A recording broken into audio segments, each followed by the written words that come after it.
This channel does not promote any violent, harmful, or illegal activities. All content provided by this channel is meant for an educational purpose only. চলুন এবার একটু চুচুড়ার দিকে নজর রাখি। আরো একটা খবর, জনসংযোগে গিয়ে আবার একবার বিক্ষোভের মুখে পড়লেন চুচুড়ার বিধায়ক অসিত মজুমদার। বিধায়কের হাত ধরে টেনে নিয়ে গিয়ে বেহাল রাস্তা দেখালেন সেখানকার বাসিন্দারা। সেই ছবি আপনারা দেখছেন, প্রথমে ছবিটা দেখুন আপনারা।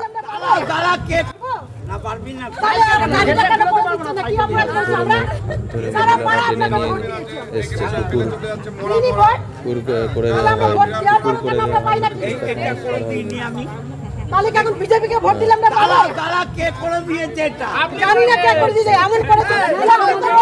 চলো না, আসুন না, দেখো দাদা, একটু দেখে যান দাদা, একটু দেখে যান।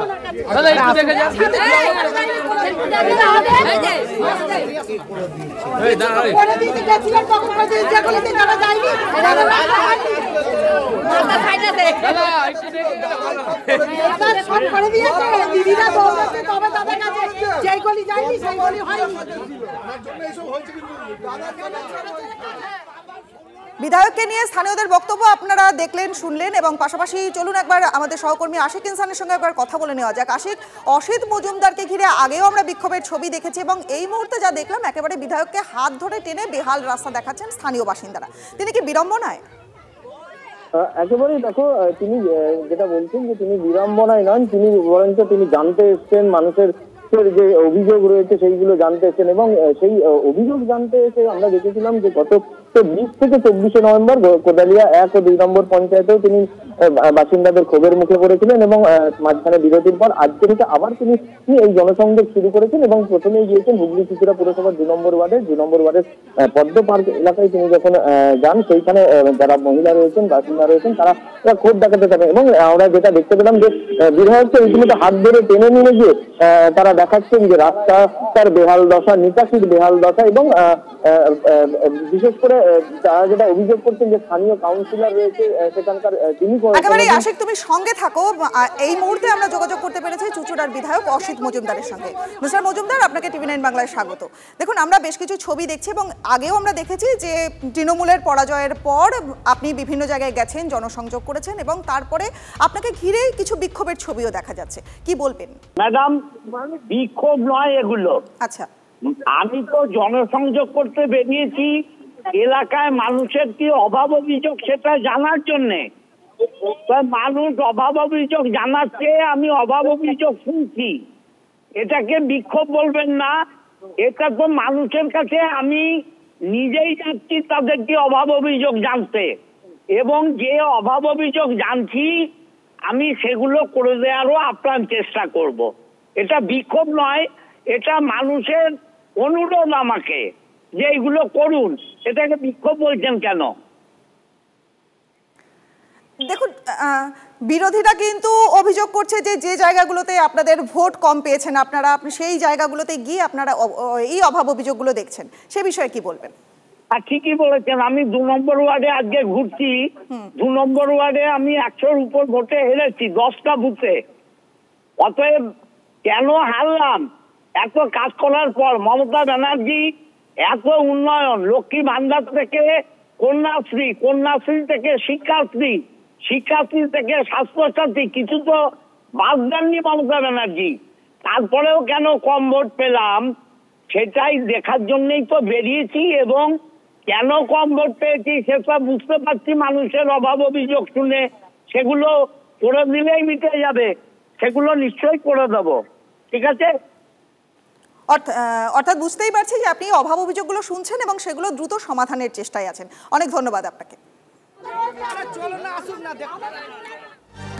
আসুন আরো একটা গুরুত্বপূর্ণ খবরে নজর রাখি। রাজ্যসভায় কংগ্রেস সাংসদের সিটের নিচ থেকে নগদ উদ্ধারের অভিযোগ ঘিরে একেবারে উত্তাল হয়ে উঠল রাজ্যসভা। কথা বলবো আমাদের সহকর্মী জ্যোতির্ময় কর্মকার এই মুহূর্তে রয়েছেন আমাদের সঙ্গে। জ্যোতি, কত নম্বর সিটের নিচ থেকে এই নগদ মিল এবং কোথা থেকে এই নগদ এলো? দেখো, যে কথা অভিষেক মনু সিংজি বলছেন যে তার কাছে 500 টাকা ছিল এবং সেই 500 টাকার নোট নিয়ে যাবতীয় এই পুরো বিষয়টিকে তৈরি করা হচ্ছে। এবং যে সময় তিনি কালকে সংসদে এসেছিলেন 12:57 তিনি সংসদে এসেছিলেন এবং তিনি 1টার সময় তিনি সংসদ হাউস থেকে বেরিয়ে যান। ক্যান্টিনে তিনি ছিলেন 1:30 পর্যন্ত। ফলত তিনি খুব অল্প সময়, মাত্র 3 মিনিটের জন্য তিনি হাউসের ভেতরে ছিলেন। ফলত কিভাবে এই ঘটনা ঘটতে পারলো। কিন্তু আজকে যে ছবিটা আমরা দেখতে পাই, রাজ্যসভা বসার পরেই রাজ্যসভা চেয়ারম্যান জগদীপ ধনখড় তিনি বলেন যে প্রত্যেক দিন হাউস শেষের পরে যে রুটিন অ্যান্টি সাবোতাজ চেক হয়, সেই চেকের সময় দেখা যায় যে 222 নম্বর সিটের সামনে নোটের তাড়া পড়ে রয়েছে এবং তখনই তা বাজেয়াপ্ত করা হয় এবং তদন্তের নির্দেশ দিয়েছেন রাজ্যসভার চেয়ারম্যান। অর্থাৎ এই 222 নম্বর চেয়ারে বসেন অভিষেক মনু সিংভি এবং তার ঠিক সেই জায়গা থেকে নোটের তাড়া পাওয়া গিয়েছে। মোট কত নোট পাওয়া গিয়েছে তা এখনো রাজ্যসভা সেক্রেটারিয়েট বা রাজ্যসভার চেয়ারম্যান তারা জানাননি। কিন্তু পুরো বিষয়টি নিয়ে এই মুহূর্তে রাজ্যসভায় তুমুল হইহট্টগোল চলছে। পুরো বিষয়টি আদতে অভিষেক মনু সিংভিকে ফাঁসানোর চেষ্টা বলে বিরোধীরা উল্লেখ করছে এবং তার পাশে তৃণমূল সহ অন্যান্য সমস্ত বিরোধী সাংসদরা জানাচ্ছে এবং এই পুরো ঘটনা আদতে সংসদের যে গরিমা তাকে খর্ব করছে বলে রাজ্যসভার দলনেতা তথা বিজেপি সর্বভারতীয় সভাপতি জেপি নাড্ডা তিনি হাউসে দাঁড়িয়ে মন্তব্য করেছেন। অর্থাৎ তুমুল এক রাজনৈতিক বিরোধের জন্ম দিয়েছে এই ঘটনা। বুঝতে পারছি, অনেক ধন্যবাদ। ইরান যাওয়ার পথে আরব সাগরের মাঝে হঠাৎই ঘটে গিয়েছিল বিপত্তি। উত্তাল সমুদ্রে ডুবতে বসেছিল ভারতীয় বাণিজ্যিক জাহাজ।